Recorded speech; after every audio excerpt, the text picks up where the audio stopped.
Welcome to CSIS Online. The way we bring you events is changing, but we'll still present live analysis and award-winning digital media from our Dracopolis Ideas Lab. All on your time, live or on demand. This is CSIS Online.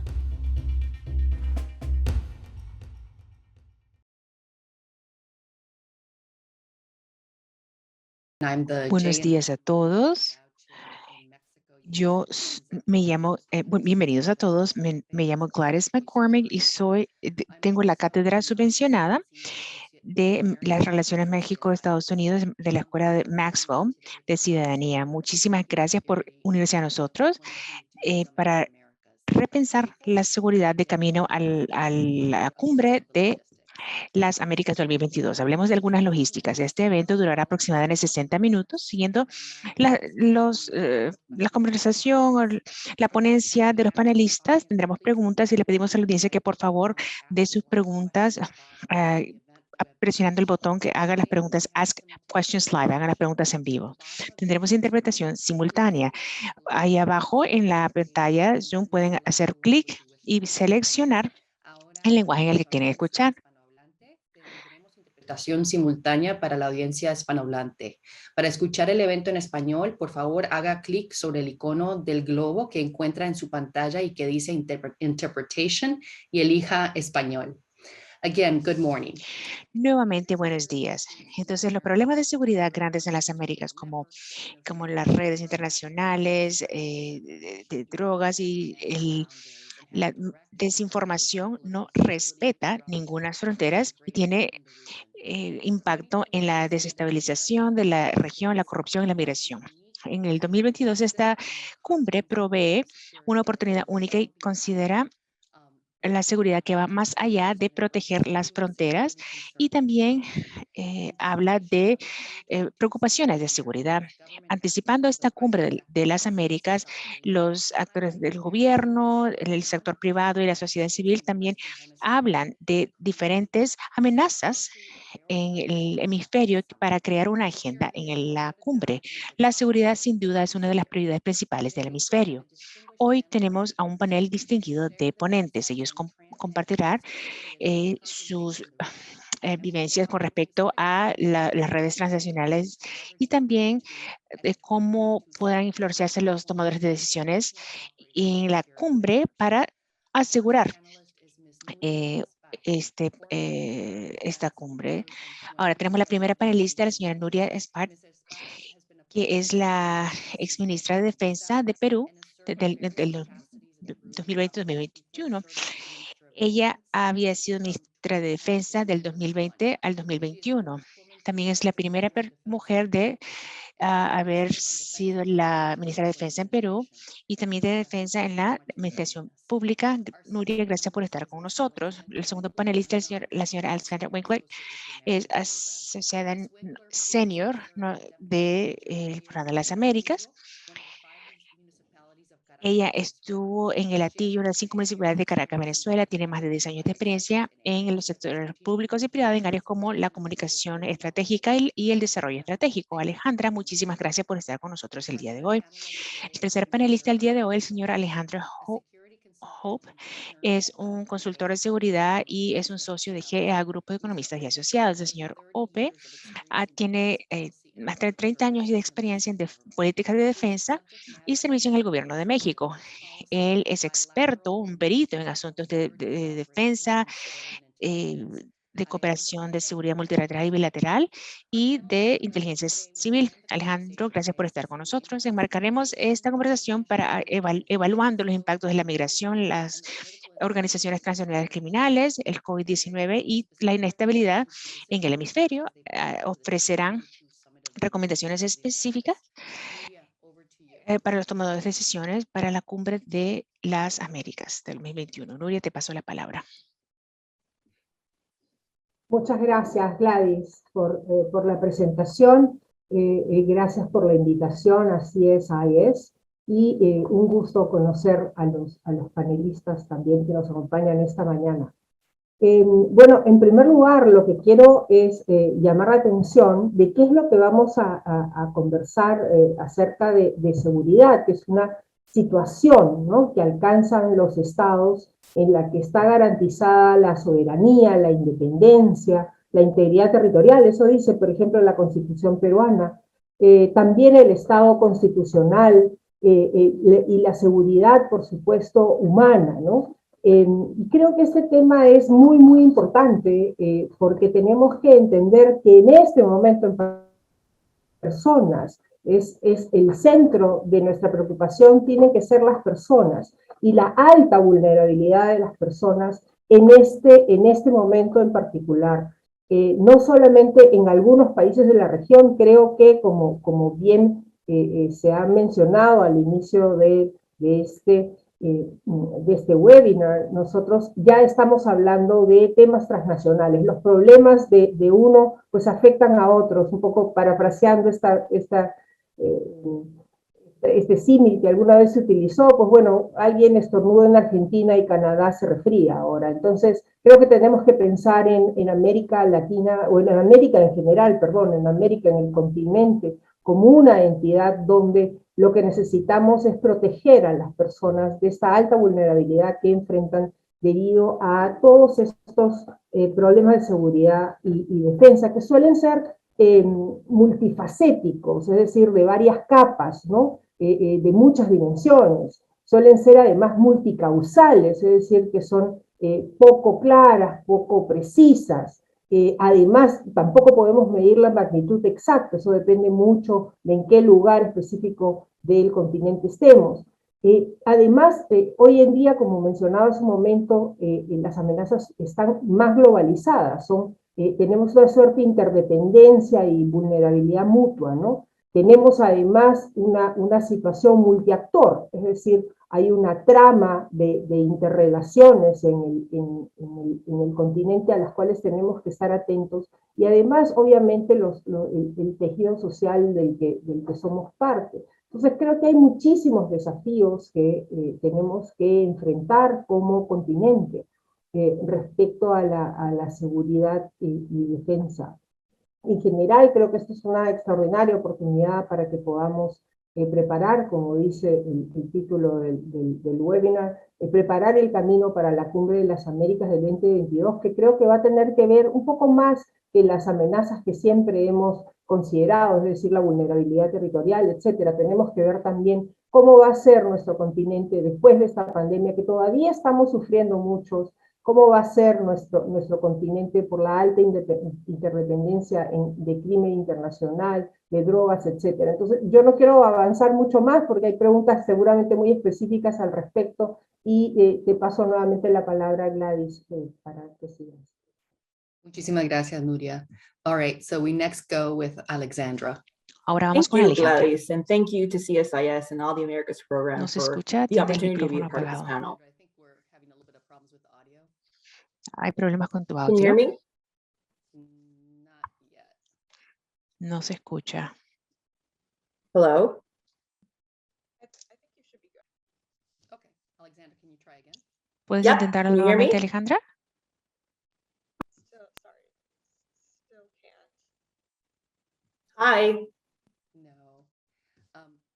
Alexandra, why don't we ask you to sort of step in and come back in? ¿Por qué no sales y entras?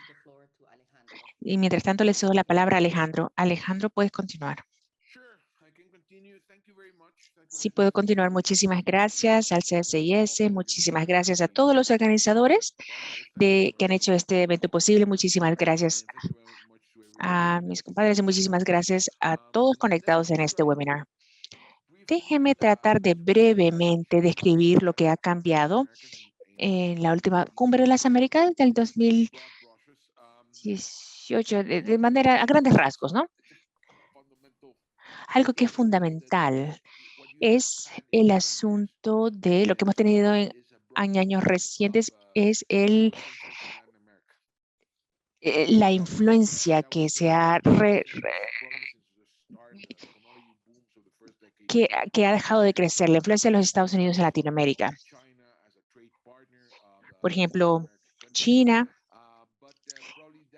que ha tenido mayor impacto como socioeconómico, y también este proceso fue acelerado probablemente por el gobierno de Trump. Y lo que tenemos al mismo tiempo que las políticas de Latinoamérica se han centrado en sí mismas, mucho más por muchas razones. Los Estados Unidos tienen muchos menos instrumentos para influenciar las políticas y la política de Latinoamérica, comparado con lo que ha tenido por mucho tiempo. Ese es uno de los asuntos que deberíamos de discutir. El segundo asunto tiene que ver en la región, o sea, no solo en Latinoamérica, y los Estados Unidos también tenemos la reducción de los procesos y normas democráticas. Hace 20 años, cuando empezó el proceso en la Cumbre de las Américas, hace más de 20 años, aún así íbamos sobre la ola democrática, ¿no? En ese entonces, en el continente.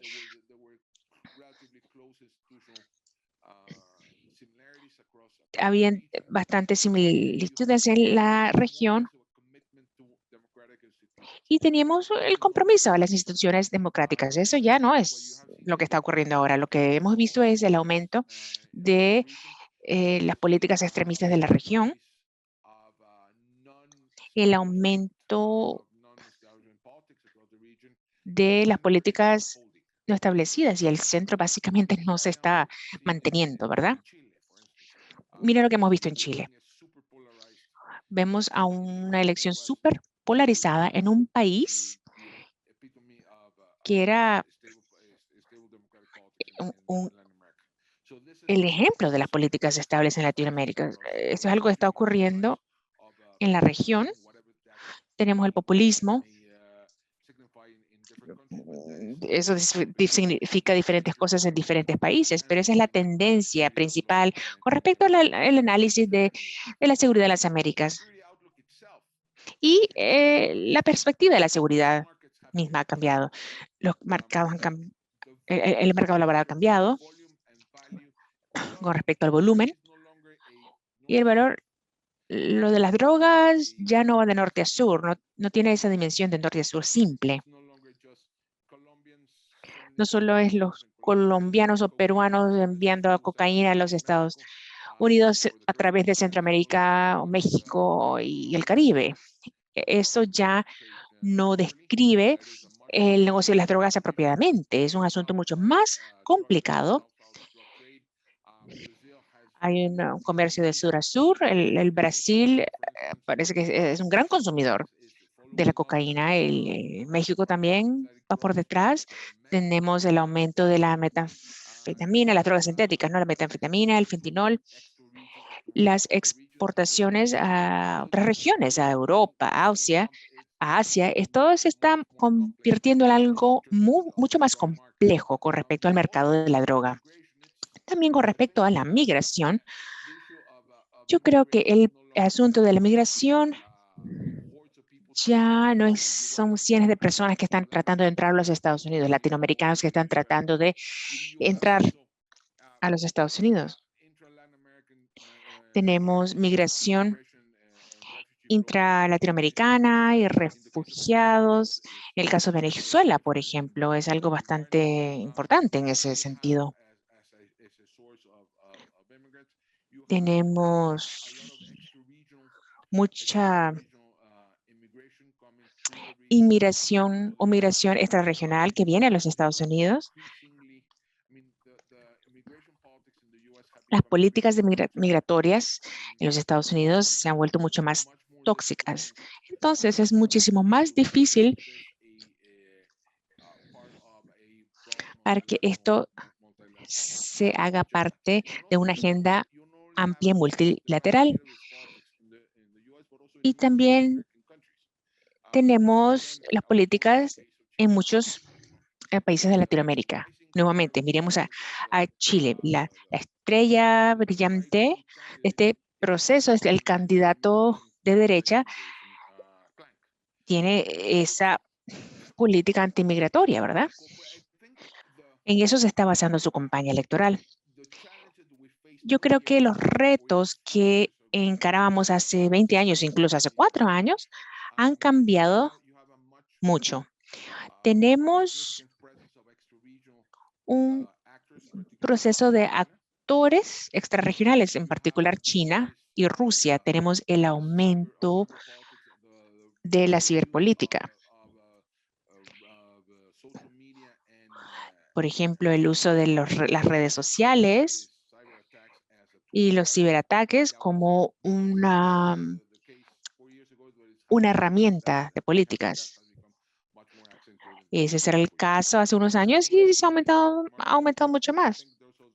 Bueno, voy a parar ahora, pero esos son los temas, ¿verdad? La reducción de los procesos democráticos y la perspectiva de seguridad. Alexandra, we're going to see if it works with the audio now.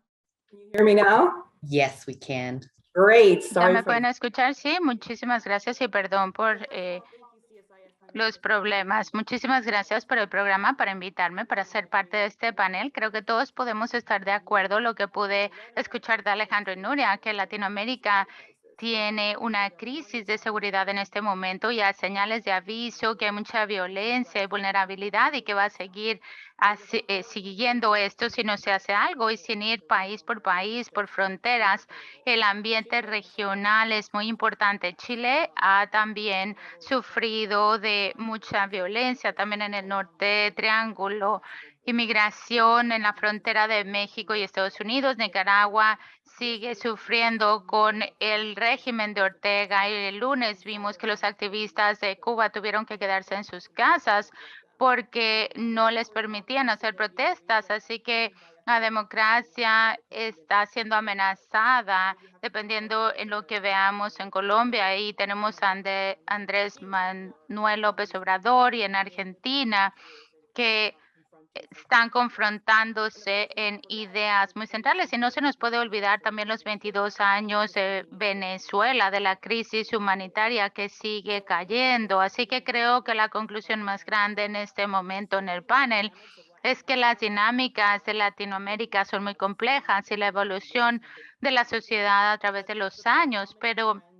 la tendencia predominante que veo en este momento es que en todas partes está un gobierno autoritario, no democrático, que ha creado mucha inseguridad en toda la región porque forman económicas que son caracterizadas por pequeños grupos, élite y grupos grandes, marginales, porque manipulan los sistemas que premian a la impunidad y que son corruptos y cultivan ambientes que no son seguros y no puede uno vivir ahí seguramente o sobrevivir. Y Latinoamérica en este momento es la región más peligrosa y con una crisis muy grande de migración. Así que hay mucho en estos problemas transnacionales y seguro que todas esas variables y todas estas consideraciones se van a hablar en la Cumbre de las Américas, pero como el profesor Craig Dean dijo de la Universidad de Defensa, el prestigio de los Estados Unidos y credibilidad del mundo libre también está en peligro, está en la línea, porque todos están viendo la manera en la que los Estados Unidos responden para lidiar con estas crisis de Latinoamérica. Esto incluye a los rusos, los chinos y otros actores extranjeros. Así que creo que la disponibilidad política está siendo probada y esperamos que el mundo esté listo para poner más atención a Latinoamérica como se necesita y tomar más acciones. Muchas gracias, Alexandra. Esto fue maravilloso. Así que ahora vamos a pasar a la conversación siguiente y vamos a pedirles que piensen cuáles serían las 3 preocupaciones más grandes que tienen los que toman las decisiones para la Cumbre de las Américas. Ustedes han hablado de muchos problemas, pero si pudieran aconsejar en cuanto a ponerlos en rango, ¿cuáles serían los 3 problemas que los individuos tendrían que conversar? Porque sabemos que la seguridad en este hemisferio tiene que ver con respuestas multilaterales. Nuria, ¿cuáles son las 3 preocupaciones que usted identifica? Que estaban Creo que las amenazas y las preocupaciones de seguridad que se establecieron en la Declaración de Bridgetown del 2002 y la Declaración de Seguridad de las Américas en México no han cambiado mucho, es decir, el problema mundial de las drogas, el lavado de activos, el tráfico de armas, las conexiones, etcétera, la delincuencia organizada transnacional, la corrupción, y también el deterioro del ambiente y los desastres naturales. Pero creo que a esta lista, que no ha cambiado mucho en los últimos años, hay que agregar algo que han mencionado Alejandro y Alexandra hace un momento, y es que creo que la democracia está bajo ataque en toda la región. Esto no es un tema única exclusivamente de algunos países o del problema de Nicaragua o de la situación que ha pasado Perú. Creo que ya es un tema que tiene que ver con las condiciones del continente que tienen que ser revisadas de manera consciente y exprofeso por quienes asistan a la cumbre el próximo año. No es un tema casual que estemos viviendo una situación tan difícil en la región donde efectivamente la polarización está haciendo que no reconozcamos en el otro la posibilidad de diálogo. Es decir, ahora, si es que piensas algo diferente a mí, simplemente estás eliminado de cualquier mesa de negociación y de conversación. Entonces creo que tenemos que, como se dice en inglés, back to the basics, ¿no? O sea, tenemos que regresar a lo básico, tenemos que regresar a esa primera conversación que es cómo mantener el Estado democrático en las Américas, porque creo que esa es la base, es la piedra sobre la cual se sustenta cualquier otra discusión sobre seguridad en el continente. Okay, thank you. So Nuria is very much sort of putting this issue of Muchas gracias. Nuria está hablando acerca de este asunto, regresando al fundamento, a la base de qué va por debajo de la democracia y las amenazas a la democracia que estamos viendo en toda la región. Alejandro, ¿qué identificarías como las 3 preocupaciones más grandes en este momento? Estoy de acuerdo con Nuria. Yo creo que la preocupación más grande es la institución democrática que está siendo atacada en todo el hemisferio, porque esto está creando que surjan gobiernos incompetentes y corruptos, o lo que diría yo, autocracias. Venezuela es el caso extremo, obviamente, pero hay otros. En Brasil, por ejemplo, es un ejemplo, AMLO es otro, en México. Y creo que eso podría tener ramificaciones significantes en cómo los países van a cooperar los unos con los otros y lidiar también con amenazas comunes de seguridad, porque no va a haber una base de entendimiento de democracia en toda la región, y creo que esto ya no está ahí.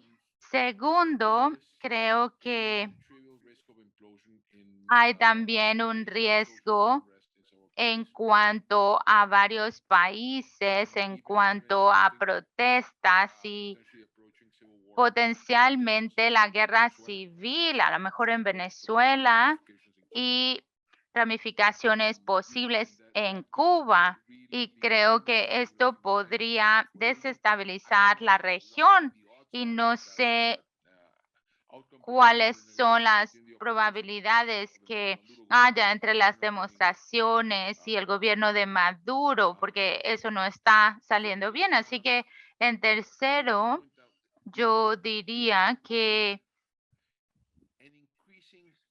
hay un incremento de los estados o los actores estatales y los delictivos. En Venezuela es un caso extremo, pero no es el único que tiene estos problemas. Y en muchos casos lo que se tiene es que el gobierno, las Fuerzas Armadas, se están convirtiendo en una parte integral de la respuesta a la seguridad pública y la pelea del delito. Y esto está poniendo o politizando a las Fuerzas Armadas, y esto está creando un retraso en cuanto al control civil de las Fuerzas Armadas, y está creando también el riesgo de la integridad de Fuerzas Armadas en varios países y nuevamente esto puede desestabilizar increíblemente, especialmente en áreas o en un ambiente donde hay menos control civil de estos disturbios civiles. Gracias, Alejandro. Así que en otras palabras, es como la erosión de la democracia y de ahí viene el efecto de cascada de los disturbios civiles y también los enlaces en cuanto a las instituciones y actores delictivos. Alexandra, sí, estoy de acuerdo con la erosión de democracia. Hay obviamente muchos actores políticos que tienen ideologías que están opuestas a sistemas de opinión política, mercados libres. Eso es número uno. Y segundo, la presencia de organizaciones transnacionales delictivas y tenemos que explorar esto, pero se ve en la mayoría de los gobiernos para desestabilizar y esto se ve en Venezuela, Nicaragua y Cuba. Y creo que el mejor ejemplo de esta presencia es con Hezbollah, que es una organización terrorista y está en 61 países alrededor del mundo, pero están operando libremente en Venezuela, protegidos bajo el régimen y ellos se encargan de varias actividades ilegales y también tenemos actores externos y quiero enfatizar esto porque creo que muchos países han visto lo que ha hecho los Estados Unidos para ayudar a la seguridad nacional en otras partes del mundo en lugar de encargarse de las amenazas de este país y lo vemos con China, con Rusia, con Irán, con Turquía y todos estos dan varios grados de obviamente elementos financieros y apoyo a los adversarios de Estados Unidos en la región, así que creo que la presencia de actores externos deben de tomarse en consideración. Muy bien, así que esto nos trae al 4 y puntos claves, aparte de los que ya mencioné después de Alejandro, lo que Alexandra dijo son estos actores externos que están haciendo que haya problemas financieros también en la región y no solo políticos. Ahora voy a otra dirección para pensar acerca del hecho de que ustedes tres tienen un poco de acuerdo en cuanto a lo que se tiene que hablar. ¿Qué pasa cuando ustedes saben que estas son preocupaciones transnacionales y cómo obviamente se entrelazan? Una es inmigración y los efectos extensivos de COVID y cómo esto va a tener efectos secundarios en la seguridad. Así que, ¿cómo es que cambiaría su respuesta si agregan inmigración y COVID-19 a la mezcla? ¿Y cómo ven los gobiernos y la sociedad civil poniéndose en conjunto para encargarse de estas preocupaciones transnacionales? Nuria. Que sumarle a toda esta problemática que hemos revisado, es decir, todo lo que tiene que ver con gente externa, con la democracia bajo ataque, etcétera, agregarle los efectos de la pandemia y la migración que estamos pasando en América Latina. El Perú es uno de los países, además, que ha recibido más migrantes junto con Colombia, de Venezuela. Así que este es un tema que vivimos el día a día aquí en mi país.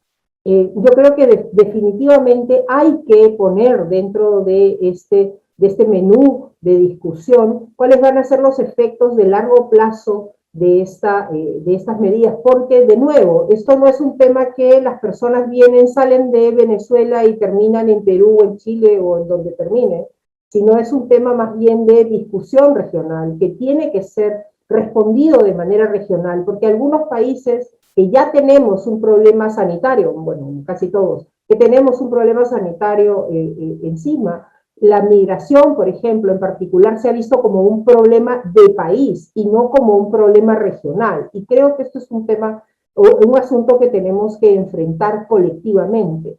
Hace unos días escuchaba que alrededor de 5 millones de venezolanos han salido de su país. Eso significa también un cambio probablemente en la matriz democrática de Venezuela. Es decir, esa movilización significa que hay 5 millones de personas que han salido y que ya no van a votar en su país y que ya no van a participar en la política de su país. Eso también tiene un impacto en la región en general y en cómo estamos mirando esa situación. Y respecto a la pandemia, creo que no es solamente mirarla como una amenaza y como una realidad en este momento y como una amenaza en el futuro, porque sabemos que esto es simplemente una de varias que vamos a tener debido a, en fin, al cambio climático y a otras razones. Yo creo que también es una oportunidad para ver cuál va a ser la función o si tenemos que agregar la función logística, la función, repensar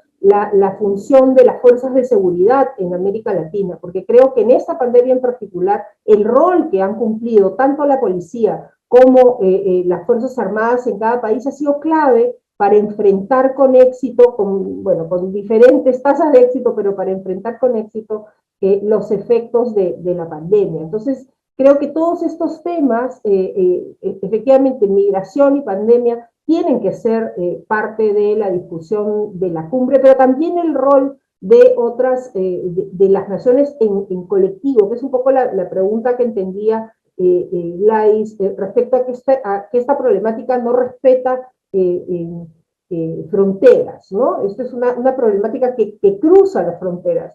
Yo hacía la broma hace un rato de estornudo en Argentina y me resfrío en Canadá. Yo creo que ahora es más evidente que nunca la interconexión que tenemos entre todo el continente, ¿no? Y es muy importante verlo como paquete, no como un tema nacional. Creo que tenemos que hacer levantar el nivel de la discusión a cómo enfrentar colectivamente estos desafíos regionales. Muchísimas gracias. Alejandro. Oh, estás en mute. Creo que estos dos asuntos que tú has nombrado, los flujos de migración y la pandemia del COVID-19, se han convertido en una amenaza. Y ambos han aumentado o acelerado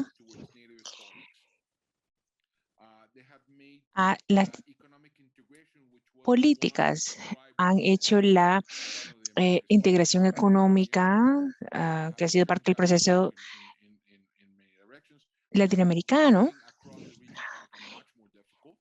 Se ha hecho más difícil desmovilizarse legalmente en la región. Los flujos de comercio se han interrumpido por la pandemia, también la integración del comercio se ha interrumpido por la pandemia y también ahora la migración o el control de los flujos migratorios se ha convertido en un problema muy serio en diferentes países donde antes no era problema. La migración era una cosa de México, Centroamérica y Estados Unidos, y ahora es algo mucho más complicado. Muchos países de la región se han convertido en el destino de los inmigrantes. Los países que no eran fuente de migración ahora se han convertido en jugadores principales, ¿verdad? En las decisiones. Entonces, el patrón es mucho más complicado de como lo entendíamos hace 20 años. Pero más importante, y que lo que ha probado los últimos 2 años es que no tenemos instrumentos multilaterales efectivos para lidiar con estos retos. La OEA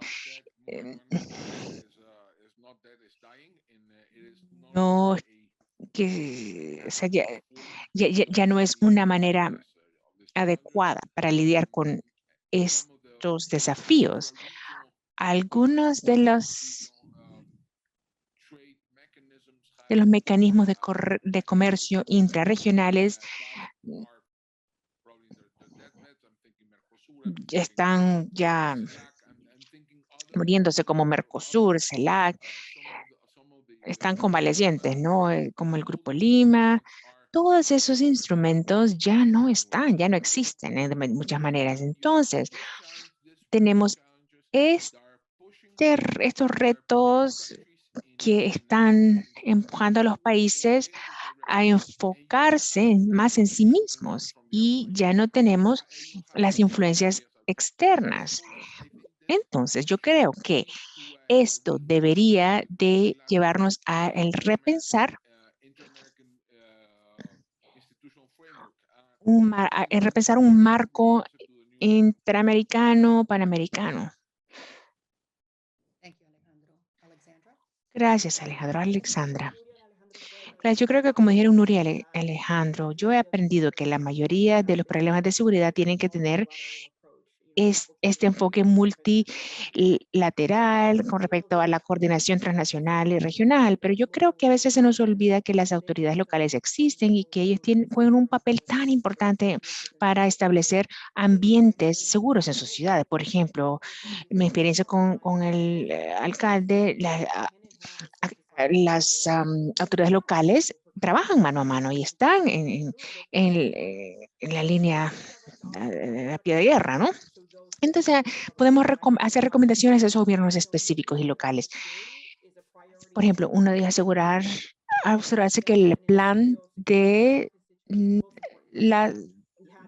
para las ciudades de la seguridad, por ejemplo, en el Atillo teníamos esa voluntad política, ¿no? Para establecer programas, ya sea urbanos, sociales, económicos, sin que importe lo que estamos lanzando o inaugurando, siempre nos tenemos que enfocar en la seguridad y cada departamento tiene que adoptar esa meta. Entonces, por ejemplo, en un mes, ¿cuántas personas fueron secuestradas? Y eso puede tener influencia de diferentes sectores, las ONG, el sector privado, las comunidades, los medios sociales, etcétera.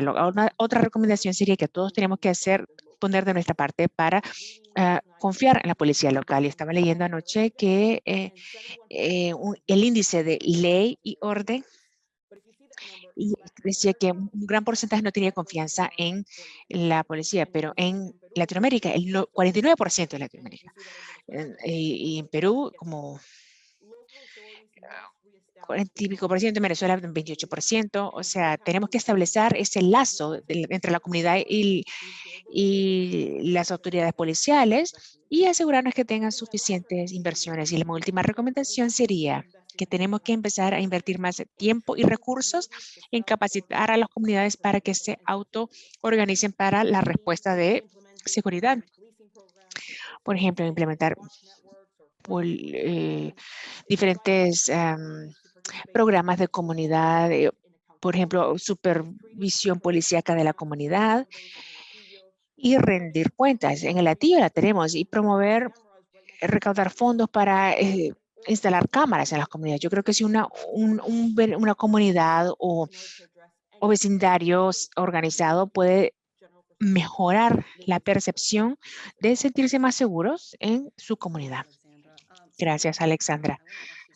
Quiero ahora hablar de un tema que Nuria mencionó al principio y que Alexandra ha enfatizado, que es el papel cambiante de utilizar a los militares como policías. Ambos de ustedes han hablado como la policía y los militares, especialmente con el COVID-19, dramáticamente han alterado algunas de las relaciones que tienen esas entidades con la sociedad civil o el Estado. Entonces, ahondémonos más en estos temas. Quiero preguntarle a Alejandro y a pedirle a Nuria también que se ahonde en esto y a Alexandra con respecto a Venezuela.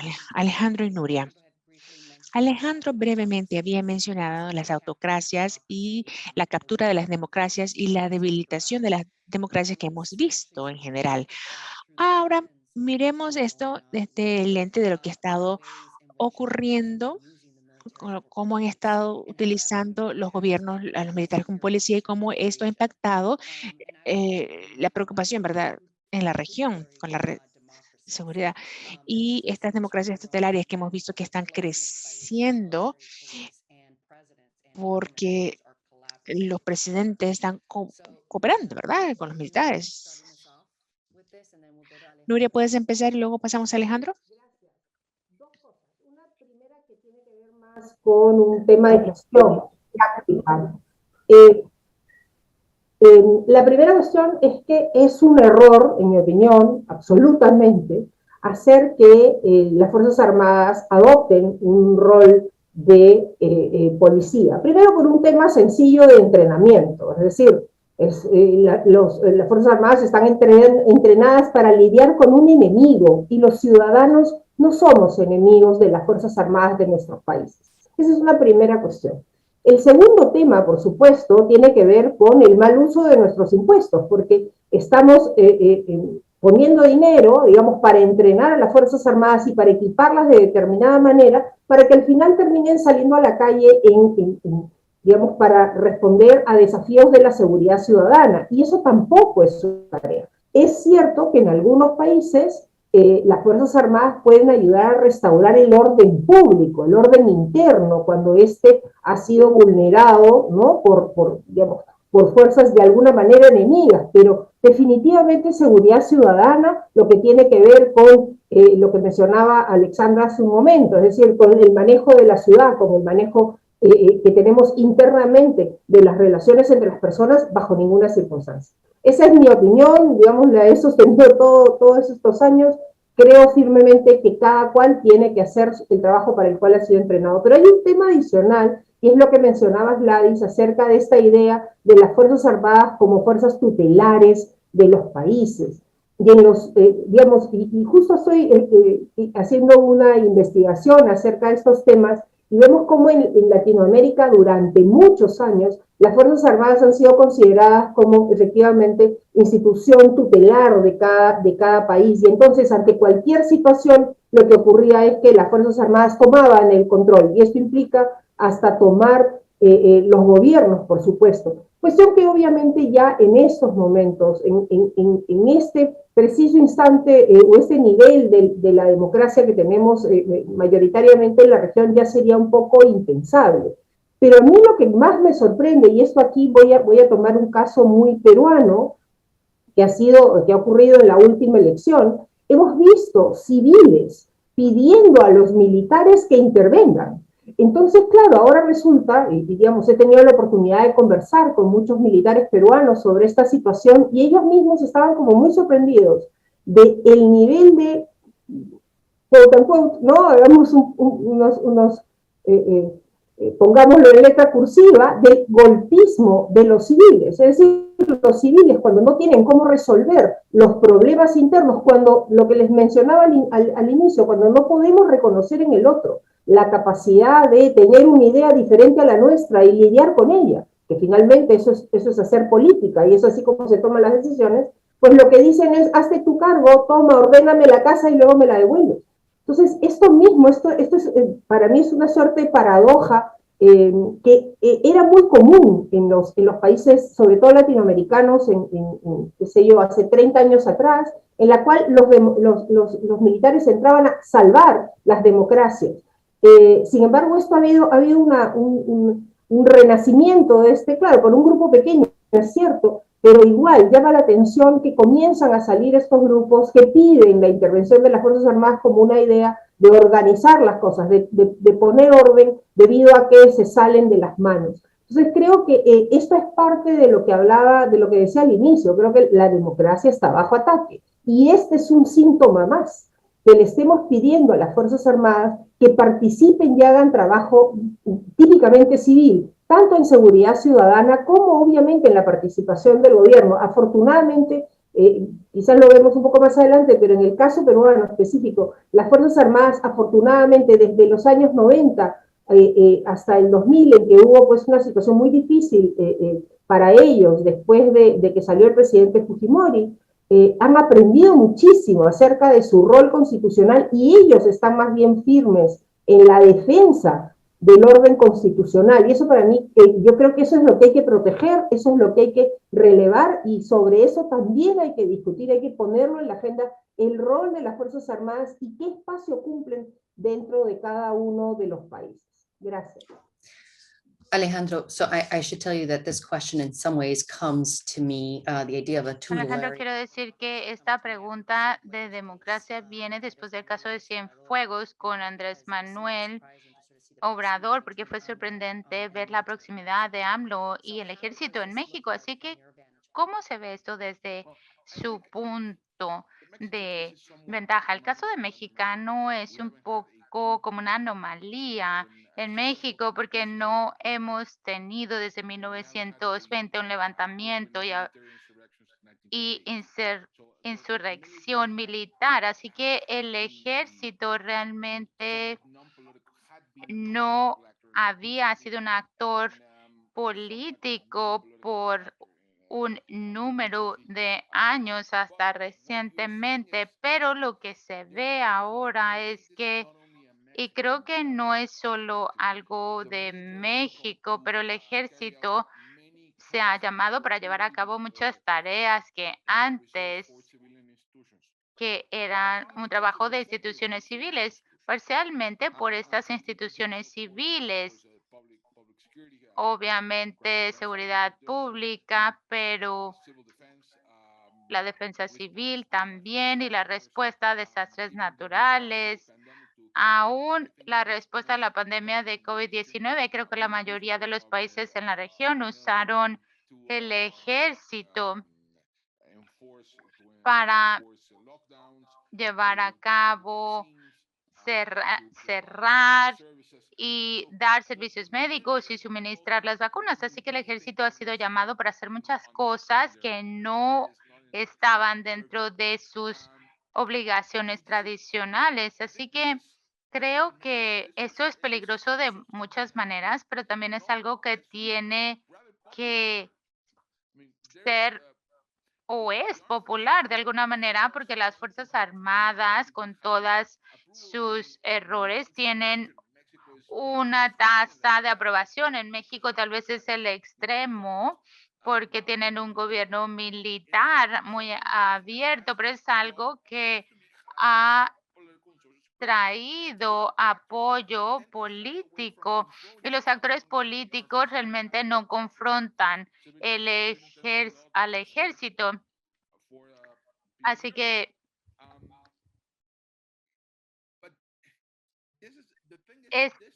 la cosa aquí es que esta tendencia militarizada es básicamente tratar de darle un papel al ejército específico. Después de esto, los incentivos para desarrollar capacidades civiles bajan o disminuyen y entonces uno tiene que depender más del ejército y esto se vuelve un problema. Así que en el caso de México y este argumento y la pregunta es ¿por qué AMLO está haciendo esto? Es una manera para sobrepasar la burocracia civil que él no confía en ellos y si ven uno la perspectiva del ejército, de la percepción que tiene el mundo entero, pues no es distinto.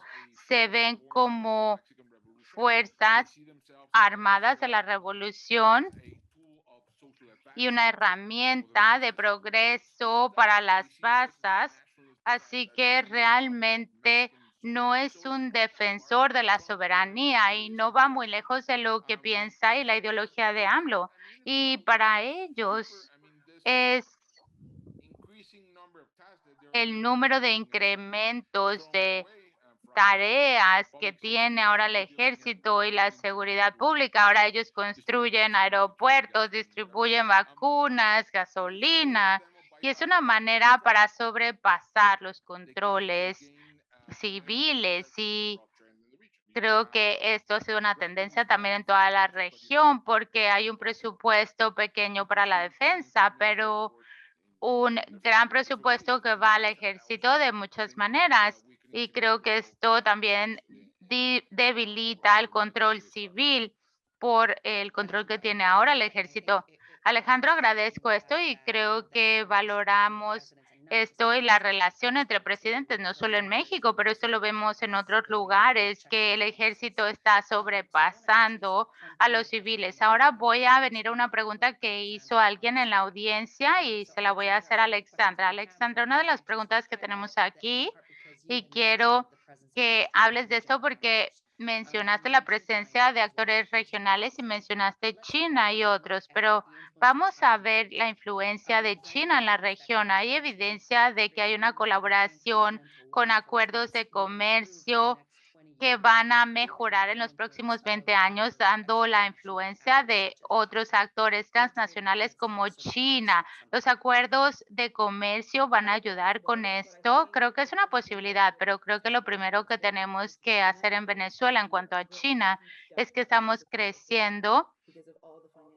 En cuanto a nuestra deuda, está creciendo y toda la ayuda que le estamos dando a la región en el momento. Y quiero enfatizar también que Venezuela continúa siendo uno de los países más peligrosos en el mundo y el régimen Maduro es una amenaza para los Estados Unidos, para la región y para el mundo entero. Y quiero enfatizar esto porque muchas veces creo que muchos actores políticos internacionales olvidan que Venezuela y Maduro es un gobierno mafioso con crimen organizado y que participan altamente en narcotráfico y hay mucha evidencia de autocracia y que llevan a cabo o apoyan a muchos grupos armados y de los 24 estados en Venezuela, varios de ellos tienen la presencia de estos grupos ilegales armados y es un gran problema y Maduro realmente no tiene lealtad al ejército y no se nos puede olvidar de que el régimen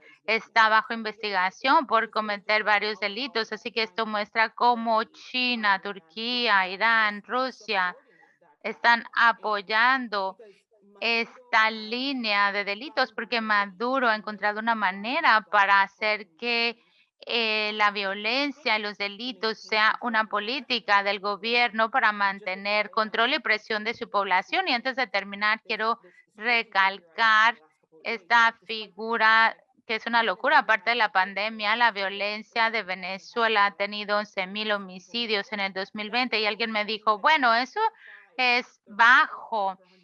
45, esto puede ser por la cuarentena de COVID, pero por primera vez en el país el año pasado hubo más homicidios por las fuerzas de seguridad que por los delincuentes. Eso quiere decir que desde el 2016 y toda la nación, por cada 100 homicidios que hacían o cometían los criminales, lo hacen ahora las fuerzas de seguridad. Así que todos estos actores regionales están apoyando este ecosistema y no están haciendo que las cosas mejoren. Muchas gracias, Alexandra. Contestaste otra pregunta que se puso en cuanto a la influencia de grupos guerrilleros que vienen de Colombia con la FARC. Así que ahora vamos a hablar acerca de una de las preguntas que recibimos, que son las elecciones presidenciales. Alejandro habló del hecho en que ya vienen las elecciones en Chile. Nuria de Perú está muy familiarizada con las elecciones presidenciales y han tenido 5 presidentes distintos en 5 años. Así que con todo esto y con otros países teniendo elecciones presidenciales próximamente, ¿ustedes ven algunas de estas preocupaciones de seguridad que van a cambiar como resultado de estas elecciones presidenciales? Nuria, vamos a empezar con usted y luego Alejandro. Creo que lo comentado por todos, vinculado a este ataque a la democracia, tiene que ser muy cuidado por toda la región. Todos tenemos que estar muy atentos a lo que está ocurriendo en cada una de estas elecciones, porque lo que está ocurriendo, creo yo, en la mayoría es que estamos viendo la desaparición de los centros moderados en la política y estamos viendo digamos, el apoyo de las personas en los extremos. Y eso nos tiene que llevar a reflexionar acerca de por qué estos extremos están representando a las personas. Y creo que ese es un tema que tenemos que discutir dentro de esta pregunta que tenemos que hacernos sobre las democracias en nuestro continente, ¿no? ¿Qué está pasando con la democracia que hace que las personas se sientan más identificadas con los extremos, que no tengan este ánimo para acercar los puntos de vista? Y cuando uno gana, pues inmediatamente estamos puestos al frente para discutir. Creo que en este momento, y a propósito de varias de las cosas que se han dicho, tenemos más bien que pensar en cuál es nuestra agenda de futuro, ¿no? Después de salir de la pandemia, vamos a tener 35 millones de personas más pobres en nuestra región, en nuestro continente, a las cuales hay que agregar a los 186 millones que teníamos ya hace un par de años atrás. Este es un dato de CEPAL de hace un año. Entonces, creo que también la democracia tiene que responderle a estas personas, tiene que responder a las economías de estas personas. Tenemos que, como un desafío importante, creo yo, de seguridad, está saber qué va a pasar cuando terminemos y cuando las economías comiencen, cuando las personas no solamente estén afectadas en la informalidad de sus economías, sino eventualmente en la ilegalidad de sus economías. Y esto se convierte en un problema público, un problema de seguridad que todos tenemos que enfrentar en el corto plazo. Entonces yo creo que en la base de nuestras elecciones, de las próximas elecciones que hay en los países, la de Chile que está a la vuelta y otras que vienen, está preguntarnos qué es lo que está pasando con nuestros ciudadanos, que cada vez se sienten menos representados por opciones más moderadas que lleven a acuerdos, a esta discusión política que nos hace generar políticas públicas de largo plazo, ese acuerdo intergeneracional que significa hacer una política pública. Creo que eso nos está faltando en este momento, esa discusión es como, yo siento a veces que estamos como construyendo el segundo piso y no hemos puesto ni siquiera las piedras del inicio, ¿no? Estamos discutiendo en temas mucho más elevados y sofisticados cuando en la base de nuestras sociedades está ocurriendo un problema mayor y es esta incapacidad para ponernos de acuerdo. Creo que en el largo plazo eso nos va a pasar factura y tenemos que enfrentarlo de una vez. Alejandro, how about you? Alejandro, ¿y usted? Creo que las cosas se van a empeorar antes de que mejoren, para ser honesto. Creo que esta manera populista